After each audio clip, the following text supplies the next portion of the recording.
Lagi na lang ako napapagkamalang bakla, promise. Uy, ano ba yung pinag-uusapan nyo? 21. Bakla na yun. Hindi, totoo naman talaga. Taga mo, hindi, kaibigan din to yan. Si Mami. Unang meet ba? Sa'yo. Ako din. First impression talaga. Wait lang, kay Dindo. Dindo, anong unang, ano mo? Paminta, hindi? Mukhang bakla. Bakla nga ka. Pero, sexing bakla. Huwag ka mag-alala kasi masarap kang bakla. Pag nakita niyo yung rambutan niya. Ano pa? Balahibong pusa pa. Hindi kasi kaya ka na pagkakamalang bakla, Tinay, ang haba ng mukha mo. Huwag ka masasaktan ha. Ang laki ng mga muscle mo. Ang tangkad mo. Ano, yung height mo pang lalaki. Hindi, basta sabihin mo lang masarap tayo. Sabihin mo muna. Masarap tayo. At least, masarap. Yan. Sabihin mo na. Oy, pre, kamusta, pre? Oy, pre, kamusta, pre? Diba? Bakla talaga. Paano ba? Takin na ito, mababas na naman ako na. Hayaan mo silang ibash ka ng ibash. Sige. Basta, ang importante, mahal ka ni Kuya Dick.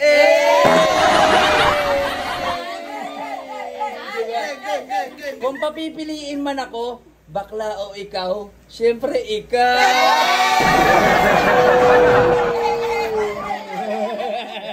Hindi. Pero sige na, tatanggapin ko na akong bakla ako. Basta ako yung baklang may pepe. May pepe na 6 na may anak na lumabas. Yan! Kaya wag mong ikakayang mukha ka talagang bakla tanga. Baklang may matres. O hindi Diba? Baklang may matres.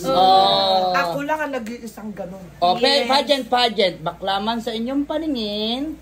3, 2, 1, play! Tinay! Baklaman ako sa inyong paningin. Halika't kahit aking pasususuin.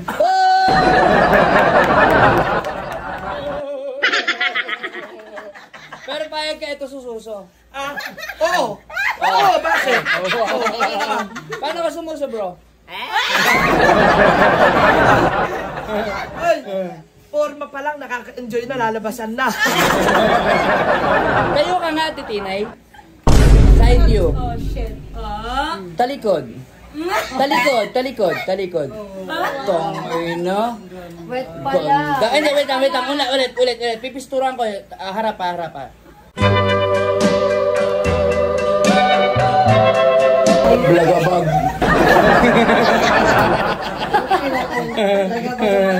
Oy, hindi guys Aba, kahit ganyan yan si Ate Tinay, nakapaglabas ng 6 na supling yan. Diba? Kaya Ate Tinay, tanggapin mo na. Tanggap ko na, tatanggapin ko na.